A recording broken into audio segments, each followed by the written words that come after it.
السلام عليكم ورحمة الله وبركاته. የዛሬው ትምርታችን ደግሞ በሩሲያ አርጣ ኬንያ kan itti xiyyeeffatu jechuudha ኢየሱስ ክርስቶስ ergama kan duratti waaqa ta'uu dhabuudha kan duratti ኢየሱስ ክርስቶስ nama ta'uudha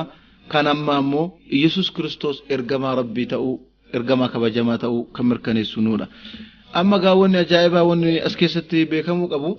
Kristaanonni yeroo ኢየሱስ ክርስቶስ akka fira ofii godhanii nu ammoo akka waan ክርስቶስ hin jibbine yookaan ammoo akka nabi Iisaa jibbineetti nu lakkaan kun ammoo dogoggora maaliif jennaan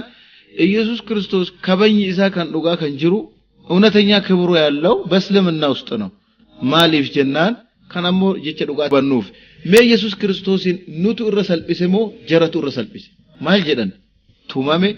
itti tufame ajjeefame garafame awwaalame nu ammoo kan jennu ergame kabajame barsiise ol fudhatame jannata keessa taa'e የትኛው ነው ለኢየሱስ ክብር የተሻለ